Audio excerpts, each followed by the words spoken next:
tidak bisa berbicara, tidak bisa melihat, itu kan sudah berkebutuhan yang khusus tapi dalam yang berat. Di sini berusaha apa ya, menangani, menerima siswa yang berkebutuhan khusus tetapi yang ringan.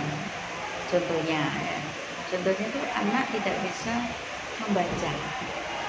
Membaca dalam hal ini ada dua, membaca di Al-Quran dan membaca di huruf kecil biasa.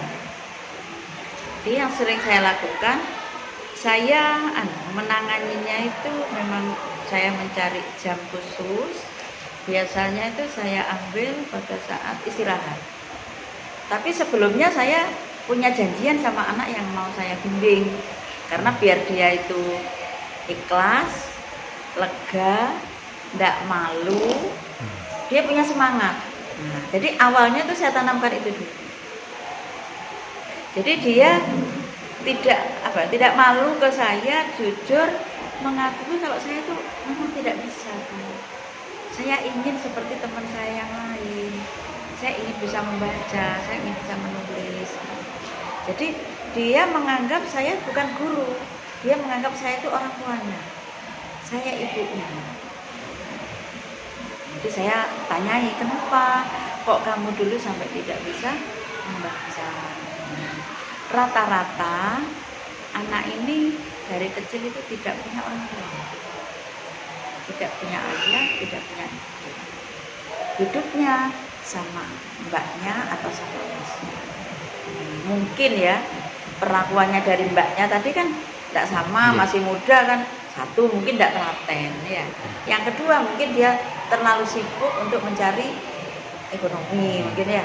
Yang ketiga mungkin aku juga punya anak sendiri yang sulit. Nah, ini adik ini agak terabaikan.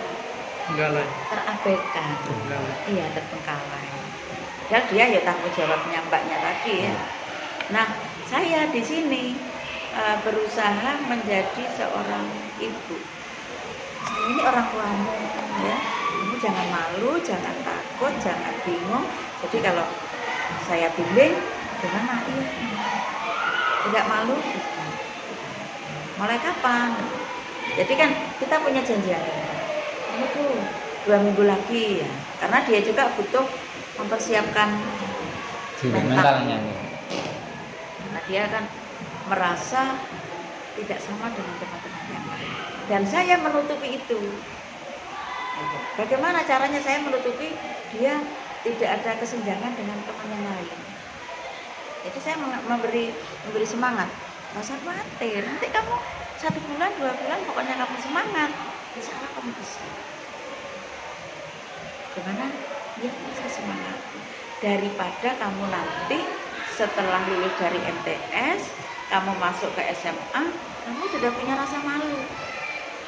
Kalau kamu perempuan, kamu malu sama anak laki-laki. Kalau kamu laki-laki, malu sama anak perempuan. Karena yang saya tangani pernah laki-laki, pernah juga perempuan. Jadi pertamanya seperti itu, membangun dulu bagaimana caranya dia itu tidak malu dan punya semangat untuk bisa. Dan saya masuk ke dunianya dia, masuk ke hatinya dia, saya ibumu, saya orang tuamu. Seperti itu. Karena kalau nggak dibangun seperti itu, dia minder, takut. Karena kalau ibu, saya mungkin nanti nadanya ya, ada yang mungkin pernah saya nada keras. Karena kalau memang dibutuhkan keras, kadang anak itu kan macam-macam ya. Terus kadang mungkin saya kalem, saya mungkin harus bersabar. Jadi saya lihat seperti itu. Awalnya saya pernah seperti itu. Tapi alhamdulillah kita jalani beberapa bulan, ya alhamdulillah bisa menulis walaupun tidak banyak, bisa membaca. Paling tidak kalau dia sudah lulus dari untuk mengikuti ujian atau semester tuh bisa menulis dulu namanya dia, alamat rumahnya dia, nama orang tuanya. Kesulitannya itu sampai nulis nama kesulitan. Iya. Jadi mungkin dulu waktu di MI yaitu tadi terbengkalai, dan di MI-nya mungkin dia apa ya, sulit banget. Jadi enggak, ya namanya guru kan enggak telaten. Nggih. Memang ini butuh ketelatenan, butuh dia percaya sama kita. Jadi dia enggak percaya, enggak mau, Pak. Karena dia merasa jauh beda dengan teman yang lain. Sementara seperti itu. Sambil video motong Jen gitu sambil kan. video. Oh, Oke. Soalnya disuruh buat video juga. Laporan. sambil ngomong. Iya, Oke. memang aja biar nggak terlalu tegang. Gitu ya. Enggak tegang. Untuk tanyakan Wahyu itu. Dalam? Nah, untuk anaknya Iya. yang Iya, kebetulan yang sekarang ini Wahyuni. Wahyuni itu aslinya Gelumbungan, ditinggal. Ini kebetulan anaknya di sini. Tadi dia bermasalah ini di apa namanya? Dikocok-kocok sama temannya. Jadi Iya, bahasa kasarnya sekarang dibully. Dan dilihat rambutnya, mungkin atau diajari kan anak seperti ini juga dia punya rasa malu.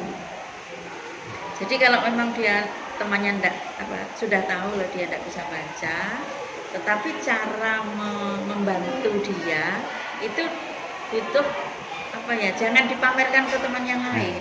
Dia kan punya rasa malu juga. Jadi tadi sudah tak kasih tahu. Kalau kamu memang mau membantu untuk membacakan, bagaimana caranya biar dia tidak malu? Jangan malah mana kamu nggak bisa baca ya, mana kamu nggak bisa. Nah ini akhirnya lambat don, nggak mau dia. Tapi kalau bisik-bisik mendekati, ini nggak bisa. Itu mungkin dia iya. Jadi ini nggak jauh beda dengan anak-anak yang pada umumnya. Jadi kebetulan yang sekarang itu untuk mengetahui awalnya kok tahu ternyata ini beda dengan gitu. Di sini kebetulan di sini saya kan ketua tim PPDB ya. Dari sudah diterima masuk di sini itu ada tes tulis waktu apa itu namanya matsama. Oh nggih. Nah, pada waktu matsama di sini punya masa ta'aruf madrasah. Jadi masa perkenalan, di situ diberi soal. Jadi nanti di situ itu kita bisa tahu anak ini IQ-nya sampai di mana. Nah ini tidak bisa itu tahu dari situ. Dari hasil mengerjakan soal. Jadi kita beri soal. Jadi kita pisahkan. Ternyata ini langsung ketemu. Di awal dia mengikuti matsama sudah ketemu kalau belum bisa membaca. Bukan tidak bisa membaca ya, belum bisa membaca. Jadi kita dengan telaten, dengan sabar, dengan tulus, karena ini kita lakukan di luar KBM, bukan masuk ke jam. Jadi kita kayak apa ya? Kita bimbingan sendiri lah, kita bimbing khusus, kita panggil ke sini. Setiap ada pertemuan 1 minggu 1 kali. Pokoknya nunggu dia fresh, nunggu dia nyantai, nyaman. Gimana mau belajar? Ya Bu, nanti kamu datang sendiri ke sini ya. Jadi kita enggak maksa. kalau anaknya sendiri itu tidak nakal. Oh enggak. Dia itu malah minder. Minder dia. Jadi dia perasa. Karena dia merasa satu, nggak punya orang tua. Yang kedua, merasa tidak bisa sendiri. Jadi tadi saya ngomong ke anak-anak, ini anak ini sama. Jadi kamu bully dia kemarin-kemarin, dia kan juga punya rasa dendam. Sama kan? Dia tidak bisa melampiaskan hari ini, mungkin dilampiaskan besok. Mungkin dengan cara dipukul. Mungkin mojo-mojonya sekarang ya, tapi dia melampiaskannya besok.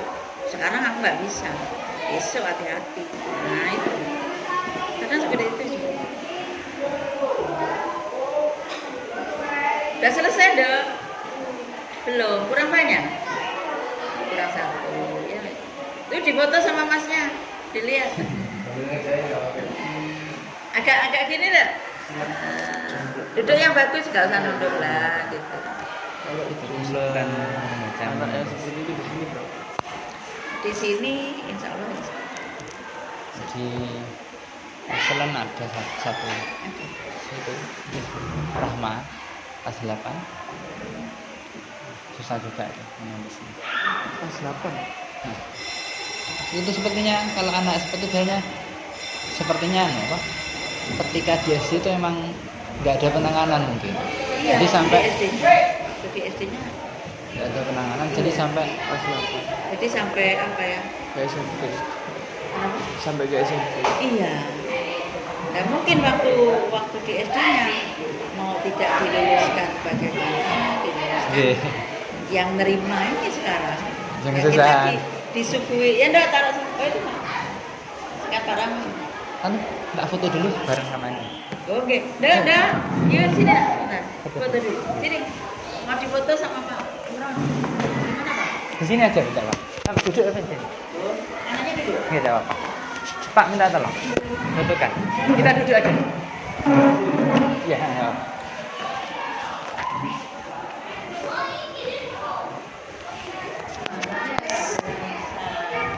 Kita duduk.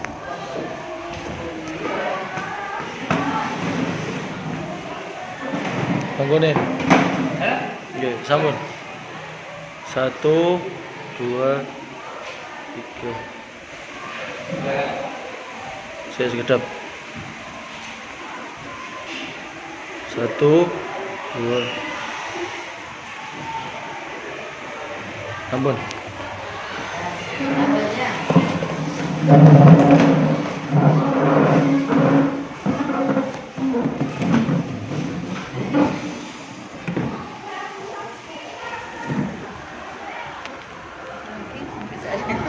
Ada lagi sih? Kamu tanya gantian. Kalau di sini seperti yang kan di setiap sekolah itu biasanya setiap itu ada yang mestinya ada kalau nggak salah yang buta warna gitu. Itu kalau takut berkacamata atau minder berkacamata itu gimana di sini? Ada betul. Ada betul. Kayaknya nggak ada. Nggak ada. Ya, belum pernah kejadian. Belum pernah nanganin. Tapi kayaknya ya selama saya di sini kalau masalah buta warna belum pernah. Tapi apakah kalau persyaratan masuk sekolah ada tes seperti Nggak ada. Dianggap apa ya? Itu dianggap mampu sudah bisa membedakan warna-warna. Jadi kita yang itu langsung ketemu itu yang tidak bisa dibaca. Kalau untuk masalah buta warna itu kayaknya enggak ada. untuk pelanggaran? Pelanggaran gitu. Kalau misal ada anak yang difabel seperti itu melanggar, apakah hukumannya itu sama atau berbeda atau gimana? Kalau dibilang ya, ini memang dalam sehari-hari dan penanganannya juga nggak sama ya. Tapi biasanya dari dulu anak-anak yang punya kekurangan ini tidak pernah bermasalah. Maksudnya tuh melanggar, contohnya bapaknya bolos ya. Anak yang seperti ini sangat takut ya untuk membolos. Malah kalau dia, ini contohnya saya angkat ini aja ya. Dia tidak masuk, besoknya itu belum saya tanya dia bercerita. Oh saya kemarin tidak masuk. Oh, kenapa? Kan setiap mau naik ke kelas kita kan di atas semua ya. Ya tiap hari itu kan salaman sama anak. Dia udah cerita, saya hafal yang kemarin tidak masuk. Saya tanya, kadang belum, saya masih gini, iya bu saya kemarin tidak masuk. Manggil saya itu bukan bu, jadi orang desa kan pak ya. Iya, kerundungan. Jadi panggilnya itu, saya kemarin tidak masuk bu. Kenapa? Saya nggak enak badan. Loh, kenapa tidak izin? Saya bangunnya siang. Jadi anak-anak yang punya kelainan, punya kekurangan, dia cenderung tidak membuat atau tidak membuat masalah. Dia cenderung lebih patuh. jika pun ada masalah? Kalau seandainya ada masalah, ya kita namanya anak punya kekurangan ya. Kalau kita perlakukan sama seperti anak normal, ini tambah menderita, tambah takut ya. Malah kita inginnya menumbuhkan semangat belajar, tambah dia nanti minder. Itu. Jadi kita bedakan, tapi tidak punya. Tentunya tugas semuanya. Kalau anak normal itu 10, mungkin dia 5. Yang penting dia mampu mau mengerjakan walaupun tidak sesempurna anak-anak yang normal. Terus jika terjadi bullying, pembulinya ini gimana cara? Tadi barusan ada masalah kebetulan bullying, walaupun mungkin tidak paham. Ya saya tanya satu persatu tadi ya, satu sudah selesai, masalahnya sudah ketemu. Benar seperti itu, Dok? Iya. Nah, terus ini saya tanya, apa kamu lebih pintar sama dia? Apa kamu lebih cantik dari dia? Semuanya kan tidak. Kenapa? Karena dia juga pernah pukul saya. Nah, kalau kamu dipukul sama dia, mesti kamu pernah buat salah. Mungkin kamu kemarinnya bullying, dia tidak berani kemarin, baru menyalurkan mukul kamu sekarang. Iya apa enggak? Iya katanya. Kata ini, iya. Ada Jadi, hukuman? iya ada hukuman. Hukumannya apa? Karena dia merasa salah, tak suruh minta. Dia melihat kasusnya. Jadi tadi kan hanya menurut saya buka jilbab, jadi kelihatan rambut, sehingga dikucuk-kucuk. Dia minta maaf semua. Gimana? Dimaafkan, Mbak? Iya. Maaf ya, aku juga seperti itu. Nah, lihat kalau seandainya sampai parah ya. Pernah? Tidak pernah.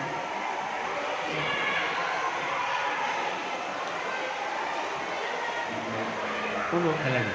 Seperti itu. Ada lagi. Biasanya itu untuk sampai kelas 1, kelas 2 biasanya bagaimana? Kalau kelas 2 anak ini sudah mulai agak tidak minder. Jadi mindernya itu sudah mulai berkurang. Terbiasa. Jadi dibully juga sudah mulai terbiasa. Jadi pembulian itu sudah dianggap agak biasa dan dia sudah agak oleh ciri orang Jawa itu menten. Kadang kalau masalah kecil seperti yang dialami waktu kelas 7, dia bisa menangani sendiri. Gitu. Contohnya makanya apa gitu, dia sudah bisa menangani sendiri. Lain sama kelas 7 mungkin ya seperti tadi, ini kelas 7 masih takut, masih minder, apalagi tadi kakak kelasnya tidak berani, jadi dia hanya menangis. Nah yang mukul tadi bentuk membalas dendamnya yang kemarin. Kalau sudah kelas 8 biasanya kalau terjadi masalah kecil, pembulian kecil, dia bisa menangani sendiri walaupun itu nanti akhirnya ya kembali ke kita. Tapi paling tidak ada peningkatan, berani dia. Ini menangani.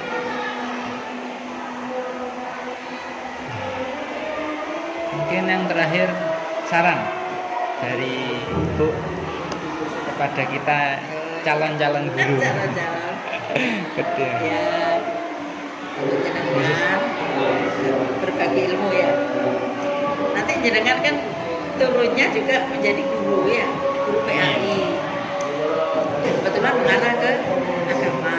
Dan di agama di PAI juga jenengan akan ketemu mungkin ya, ketemu tapi dalam khusus membaca Al-Quran, menulis Al-Quran, menghafalkan Al-Quran.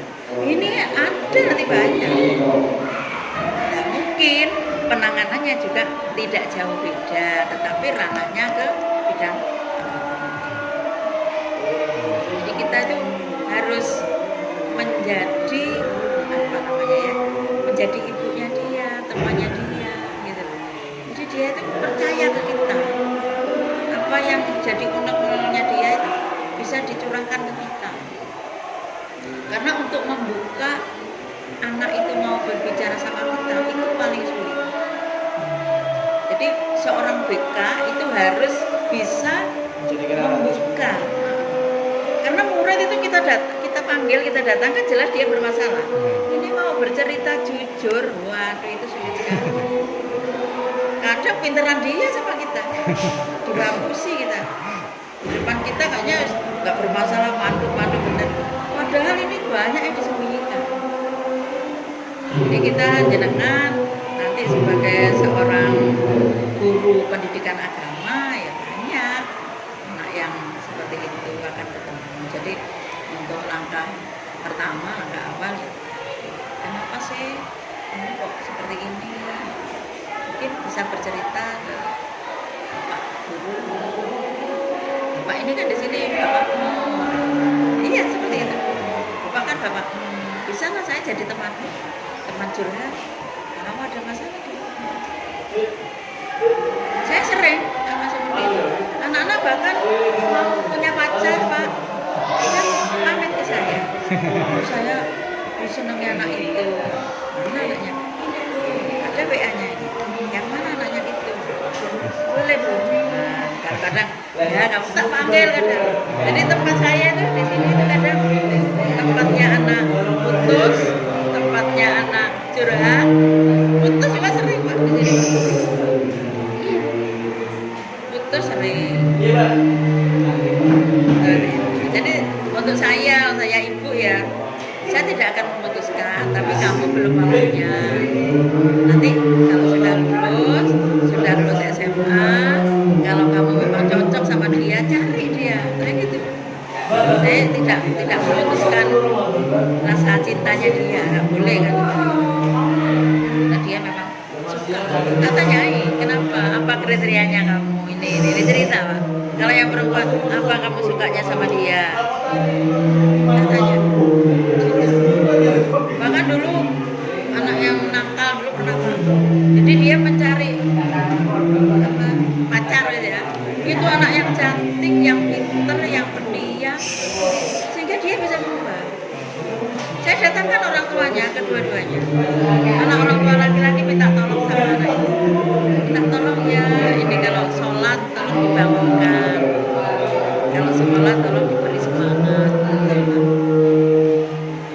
Jadi sering tempat kita itu memang apa ya, harus saya kalau nangani anak yang terlalu khusus gitu cari tempat sendiri.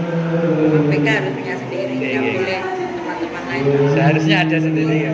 Dulu ada, ini karena kurang Bangunan sih. sarana, kurang tempat, ya sekarang.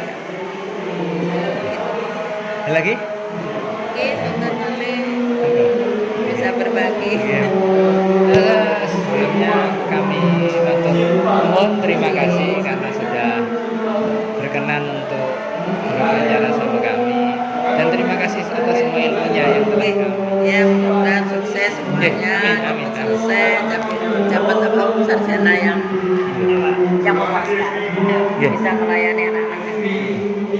Baik, terima kasih Bu. Kami langsung pamit mau ke Pak Nasim. Oke, Selamat datang. Oke.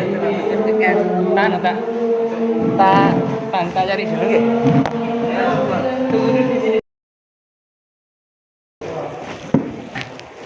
Sebelumnya rekan kami dari mahasiswa UAS. Kalau UAS itu sekarang Universitas Al-Falah Suniyah. Kalau dulu Inaifas. Ini rencang-rencang. Muhammad dari Tanggul, dari Mas Bagus dari Kencong, Mas. Okay. Tujuan kami di sini kan ada tugas ada mata kuliah pembelajaran PAI khusus untuk anak difabel. Gitu. Okay. Terus tugasnya dari Bu dosen cari sekolah yang menerima anak difabel, anak berkebutuhan khusus, baik yang ringan, sedang atau berat. Karena cari-cari dari beberapa difabel atau kriteria difabel itu yang ada itu kebanyakan di sekolah umum rata-rata itu anak difabel yang kekurangan kekurangan kemampuan dalam belajar Iya. atau ketika kekurangan kontrol emosi. Nah, sedangkan kalau seperti cacat fisik itu biasanya jarang kalau di sekolah sekolah formal umum. Nah, dan tadi juga tak apa ke guru BK katanya di sini ada yang tadi disebutkan beliau sama Bu Kunti itu Wahyuni tadi. Wahyuni. Yang kami tanyakan pertama nih Pak, bagaimana proses pembelajaran PAI khususnya jenengan kan bidang apa pelajarannya Al-Quran Hadis ketika menjelaskan ke anak ABK tadi yang kurang khusus dengan yang lain, apakah sama ataukah bagaimana atau gitu khususnya dalam Cara metode cara menyampaikan pelajaran tersebut kepada anak difabel itu gimana? Iya. Kalau di sini namanya di Zainul Hasan ini kebetulan yang berbeda dengan teman yang lain itu ada di kelas 7. Sedangkan kelas 7 itu baru masuk. Saya makanya mulai awal ya saya samakan dulu untuk mereka. Oke. Metodenya sama semuanya mendapatkan pelajaran ya sebagaimana biasanya itu. Kita untuk kelas 7 tahapannya adalah tahapan untuk menilai dulu. Baru kelas 8 nanti ada perlakuan yang berbeda.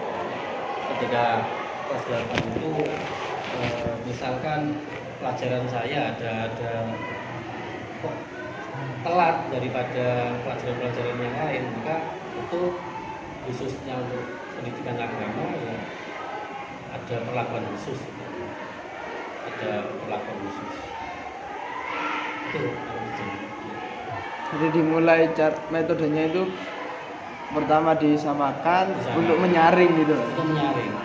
Kemudian di kelas 8 nanti saringannya di kelas 8. Iya, kelas 8 itu. Kita tahu di kelas 8 oh ini ternyata kemampuan agamanya yang kurang katakanlah begitu ya, ini harus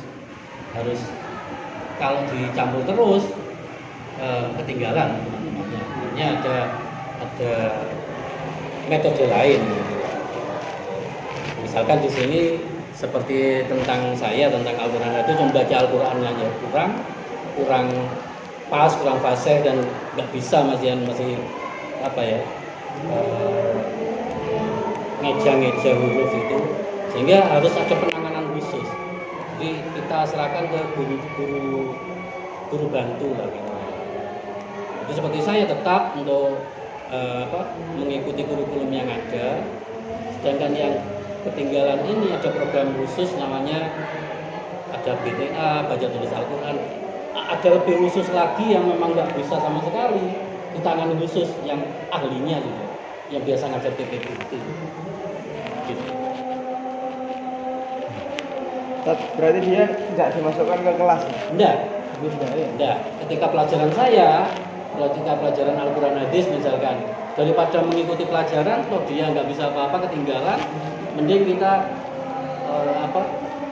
kita serahkan, kita programkan untuk lebih khusus lagi tentang Al-Qur'annya itu. Khusus Al-Qur'an itu gitu ya. Jadi nanti dalam bentuk ujian dan lain sebagainya, kenaikan kelas itu bagaimana kalau dia dibedakan? Ujiannya maksudnya begitu. Ujian dan kenaikan kelas kan jelas nggak sama kan dalam kualitasnya, dalam mungkin yang di kelas sudah lancar sampai juz 5 ini mungkin masih Iqra 6 atau juz 1 berpatah-patah. Kalau dinaikkan ke kelas 9 bersama-sama tambah rancu nanti kan. Iya. Itu gimana ya? Ya karena kalau memang tentang kenaikan itu kan mencakup seluruh mapel. Kan nggak bisa hanya Al-Quran Hadis saja kan begitu kan. Kemungkinan ini kan ketinggalan pelajaran Al-Quran Hadisnya itu saja. Al-Qurannya saja yang nggak bisa membaca. Sehingga perlakuan khususnya ada di Al-Quran ini. Mungkin mata pelajaran yang lain juga begitu. Ketika bahasa Indonesia misalkan nggak bisa sama sekali, mungkin ada program khusus, nggak tahu juga saya begitu. Tapi kalau saya pelajaran saya begitu, Al-Quran tadi ketika dia nggak bisa baca Al-Quran, daripada dilanjutkan untuk mengikuti pelajaran Al-Quran hadis, mending dia Al-Qurannya ini dulu dilancarkan begitu.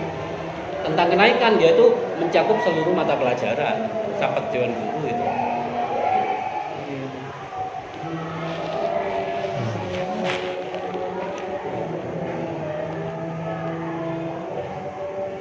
Kalau untuk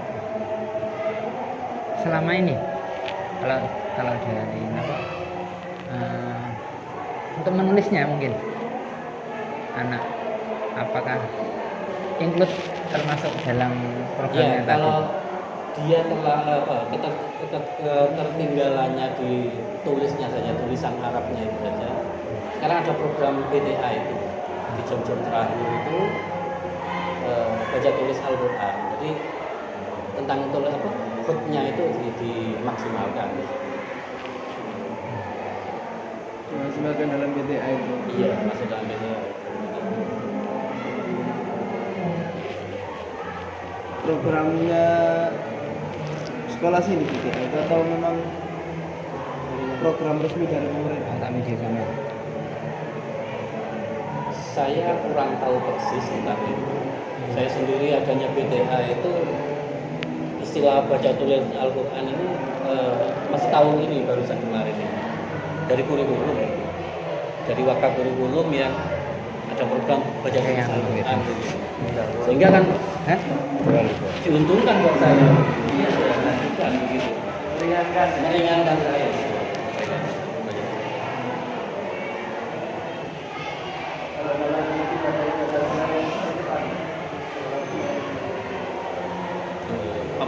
Pembiasaan juga. Jadi di sini ini jam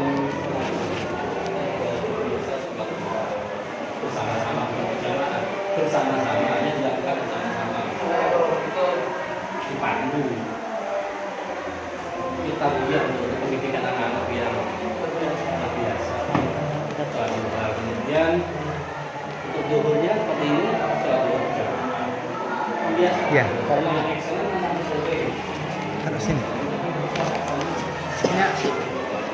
Iya, taruh sini. Tadi kasih kan. Terima kasih.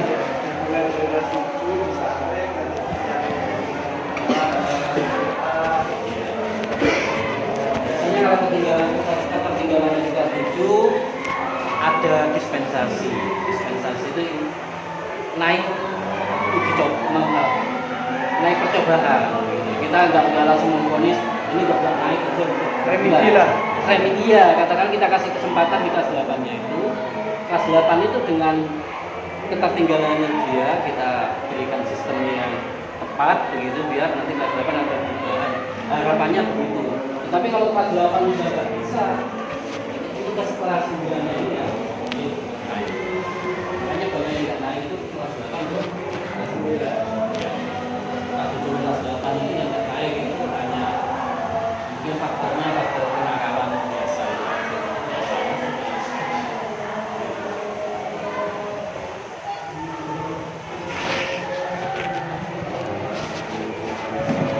Sudah, teman? Sudah. Teman?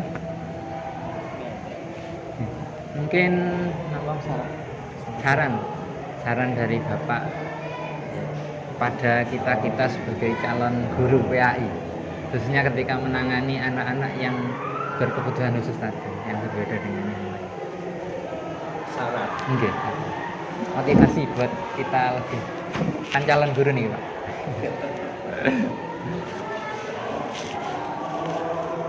Apa ya? Kalau saran yang khusus spesifik itu tentang guru agama ini saya nggak bisa nggak punya saran yang spesifik begitu karena memang guru agama ini khususnya di sekolah umum apalagi di SMP begitu hanya 2 jam pelajaran dalam 1 minggu kita harus dituntut tuntutannya besar tapi waktu kesempatannya kecil. Ini yang terjadi. Ya harapan saya ke jenengan sebagai calon guru ini, usulkan itu ke pemerintah bahwasanya kalau memang menekankan, padahal masalah agama ini kan masalah penting, apalagi di sekolahan umum pendidikan agama Islam gitu ya, kamu diletakkan di SMP negeri katakanlah, itu hanya 2 jam pelajaran dalam 1 minggu. Itu gurunya harus menyelipkan akidah akhlaknya anak-anak, fikihnya, hukumnya itu kan. Kalau di MTS seperti ini kan mending ada guru masing-masing, ada guru-guru fikih nangani sendiri kan begitu kan.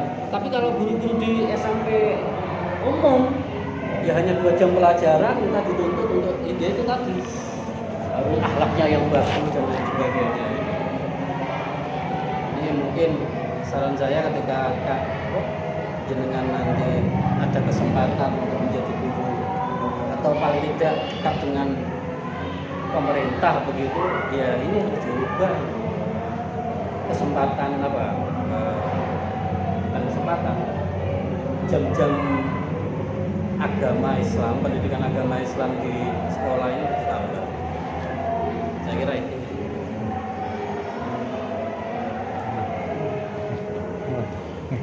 Mungkin saja Pak, terima kasih sampun berkenan wawancara dengan kami, terus mohon maaf mengganggu waktunya, dan terima kasih juga sudah memberikan ilmu yang banyak, pengalamannya juga. Iya, tidak apa-apa. Saya juga senang ketika ada yang peduli pendidikan seperti ini kan. Ada siapa lagi kalau enggak pada generasi yang muda-muda ini, harapan saya. Mungkin terakhir foto bersama. Di mana? Di sini apa di depan? Di sini aja nggih. Nggih, Pak. Tak minta tolong anak-anak.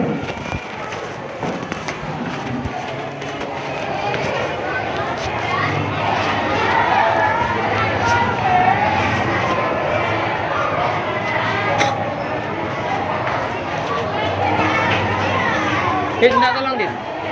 Minta tolong fotokan saya.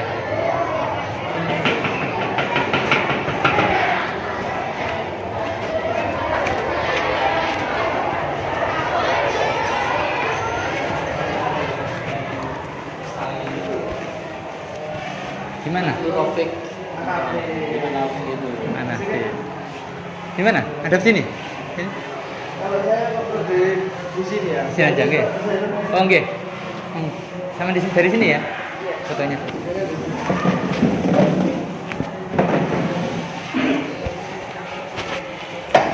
Enggak. Saya kan orang dalam. Kelihatan bisa lihat.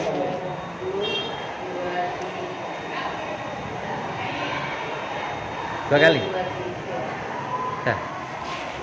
Terima kasih. Dah. Ya, dua satu. Tapi tetap ngajar di sana Pak Nafi. Tetap ya. Istrinya juga adik tingkat saya, satu organisasi di pecinta alam juga. Oh. Bukan Nubutin. Itu guru paling enak itu.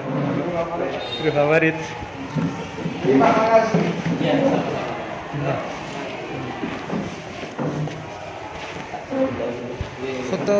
Kita foto bersama di depan ya. Monggo. Ada mau ngobrol dulu? Baru sekalian nanti pulang. Hah? Lesehan, ayo ngobrol apa? Ini lesehan, Rek. Nak lesehan. Helm? Tuhan.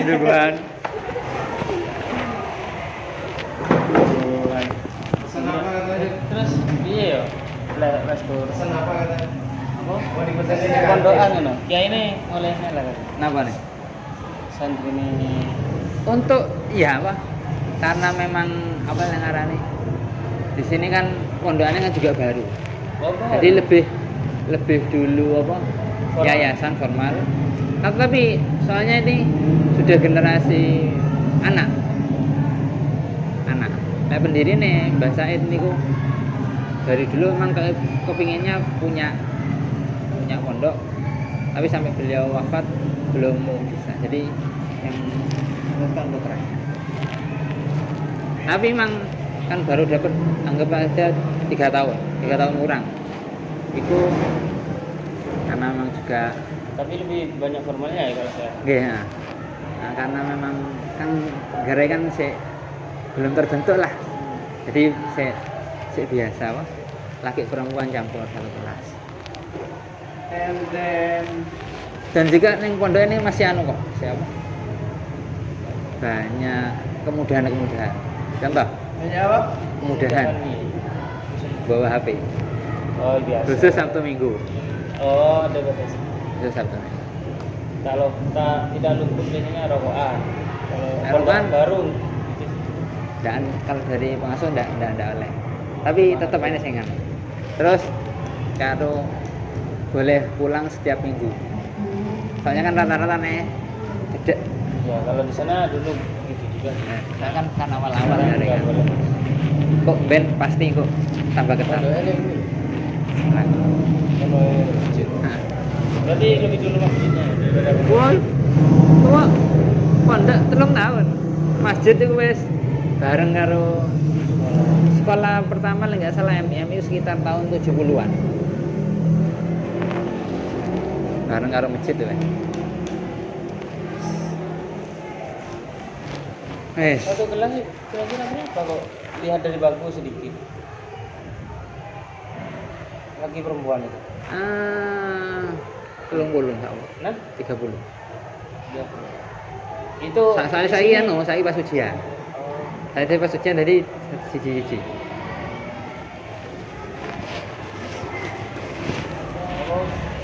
Apa? Itu di sini kelas 1 ada berapa? Benar. Kelas 1. A B C E. Panas. Apa Panasim? Itu lali data kayak nih. Enak Panasim? Dicari Panasim? Oh iya. Memang seperti itu. Apa nih? Siswa. Maksudnya? Siswa apa santri? Siswa plus santri ya loro. Ya. Terus pulang apa bodoh? Dorong. Kan enak anu. MTC ada 2 program. Reguler sama excellent. Excellent itu anggap aja full day. Tapi lek kosong sampai jam 1, lek reguler sampai Pakaiannya jam. bebas nih. Hah? Pakaian. Emang lek setiap hari kan beda no, beda. Saya di aku memang sarungan sama takwa putih. Jadi saya ini di video sih. Apa? Di wawancara saya. Dan di wawancara Mas Imron ya. Wes. Mau sama sing wawancara terakhir kirim aku ya nanya apa? Rekamannya. Wawancara terakhir. Sing PAI. sing PAI. Sing Oh, rekaman. sing BK aku Mau duwe. anu Mas, kata juga nek nulis ya 1 menit, Heeh. tapi dipotong sing penting nanti. Heeh. Suara video digabung. Nah, terus sing foto video sing pendek-pendek Hah. diselipno ning jero. Nah, Oh iya. Oh iya. suaranya kan full toh, Full, awal suara sampai full. akhir toh. Heeh. Jadi suara tetap berjalan, Heeh. video selip-selipan itu main. Lek suara pertama aku ngerekam untuk awal. Oh. Nah, sing kedua ndak. Jelas pun ya sing HP-ne sama. Mbok ndak ada.